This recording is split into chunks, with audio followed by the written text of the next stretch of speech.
Bien-aimés de Dieu, chers frères et sœurs en Christ, j'espère que vous vous portez tous bien, que la paix du Christ règne dans vos cœurs. Oui, de quoi rendre grâce à Dieu pour tant de merveilles qu'il ne cesse de nous accorder.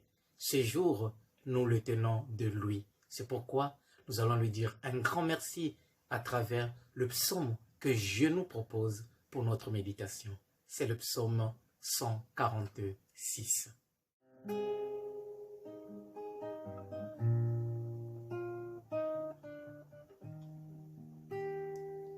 Alléluia, il est bon de fêter notre Dieu. Il est beau de chanter sa louange. Le Seigneur rebâtit Jérusalem. Il rassemble les déportés d'Israël. Il guérit les cœurs brisés et soigne leurs blessures. Il compte le nombre des étoiles.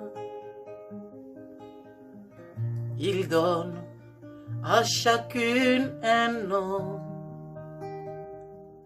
Il est grand, il est fort notre maître. Nul n'a mesuré son intelligence. Le Seigneur élève les humbles et rabaisse jusqu'à terre les impies. Entonnez pour le Seigneur l'action de grâce. Jouez pour notre Dieu sur la cithare. Il couvre le ciel de nuages. Il prépare la pluie pour la terre. Il fait germer l'herbe sur les montagnes. Et les plantes pour l'usage des hommes. Il donne leur pâture aux troupeaux. Aux petits du corbeau qui la réclame. La force des chevaux n'est pas ce qu'il aime, ni la vigueur des guerriers ce qui lui plaît. Mais le Seigneur se plaît avec ceux qui le craignent,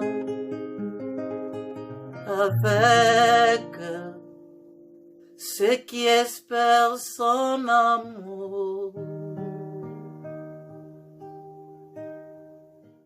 Nous avons ensemble suivi ce psaume 146, 147, 146, 147. Notons en passant qu'effectivement, le 146 et le 147 forment en quelque sorte un seul psaume, divisé donc en deux parties. La première partie qui part du verset 1 au verset 11 et la seconde partie du verset 12 au verset 20. Et quand on regarde ce psaume, plusieurs thèmes peuvent évidemment nous aider à croître, n'est-ce pas, dans notre relation avec le Seigneur, dans notre intimité avec le Seigneur.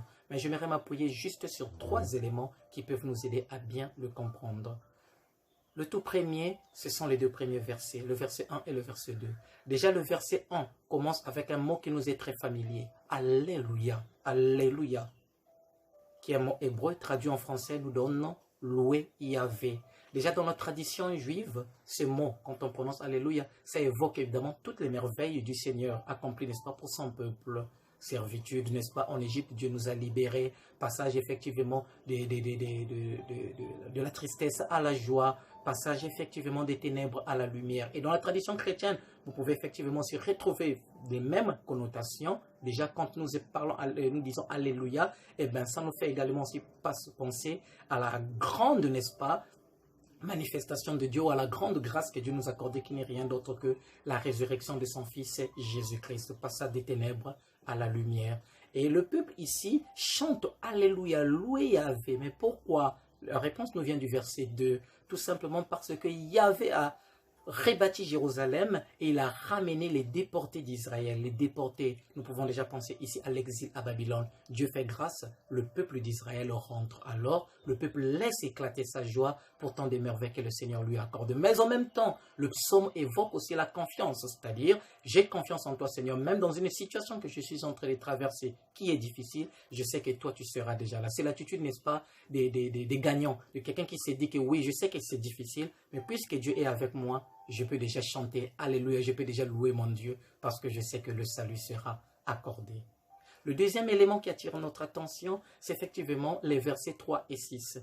Dans les versets 3, nous lisons « Le Seigneur guérit les cœurs brisés, il soigne leurs blessures. » Et dans le verset 6, « Le Seigneur élève les humbles et rabaisse les impies. » Nous avons voulu mettre les deux parce que ça évoque un thème que nous connaissons bien, la présence de Dieu auprès des tout-petits, des faibles.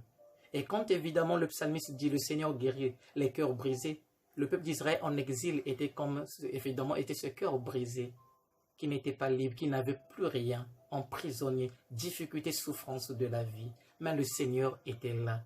Et donc, quand on dit que le Seigneur, effectivement, soigne les cœurs brisés, ce sont les cœurs de ceux-là qui mettent leur espoir en lui, de ceux-là qui ne comptent que sur lui. C'est ce qui, évidemment, traduit le dernier verset, n'est-ce pas, de notre psaume, le verset 11, qui dit « Mais le Seigneur se plaît avec ceux qui le craignent, qui mettent leur espoir en son amour. » Donc, les cœurs les plus simples de ceux-là qui se rabaissent, qui ne comptent que sur Dieu. Et lorsqu'effectivement le psalmiste parle, il élève les humbles, ça nous fait penser à un thème qui nous est très très familier, au cas contraire, à un chant qui nous est très familier. C'est le chant effectivement du Magnificat que nous retrouvons dans le livre de Saint Luc, le premier chapitre, les versets 46 à 56. Et là même, c'était une évocation déjà du cantique d'Anne, n'est-ce pas, dans le livre de Samuel, le chapitre 2, les 10 premiers versets, 1 Samuel 2, les 10 premiers versets. Et donc, nous avons là une manifestation, n'est-ce pas, de la grâce de Dieu envers ceux-là qui se rabaissent, qui se font petits, qui se font humbles. On peut traduire encore les courbés, c'est-à-dire les dos courbés, c'est-à-dire les gens très pauvres qui ne comptent que sur la grâce de l'Éternel. L'élément sur lequel j'aimerais m'appuyer, c'est effectivement le verset 4. Il compte le nombre des étoiles, il donne à chacune un nom. Dieu compte le nombre des étoiles, il donne à chacune un nom. Nous avons là l'évocation, n'est-ce pas, de la grandeur de notre Dieu, le Dieu créateur qui crée tout, qui connaît tout. Il connaît même les étoiles et appelle chacune, n'est-ce pas, par son nom. Ce texte me fait également penser, n'est-ce pas, au passage du livre de la Genèse, le chapitre 22, le verset 17. Une fois qu'effectivement, Abraham n'a pas refusé à Dieu son propre fils Isaac, Dieu lui fait une promesse. Et dans la promesse, Dieu lui avait dit quoi? Je rendrai ta descendance nombreuse comme les étoiles dans le ciel. Comme les étoiles, ta descendance.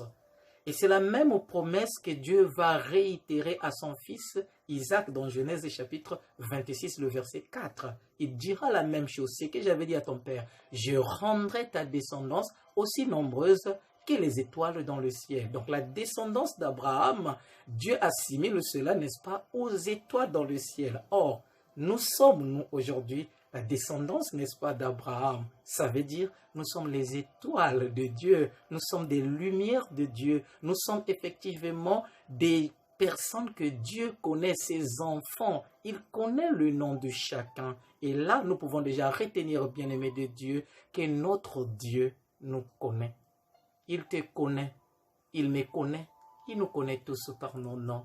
Peu importe les situations difficiles dans lesquelles nous sommes plongés, tout ce qui nous est demandé à travers ce psaume, c'est d'avoir premièrement la confiance et apprendre à louer Yahvé pour tant des merveilles qui ne cessent d'accorder dans notre vie.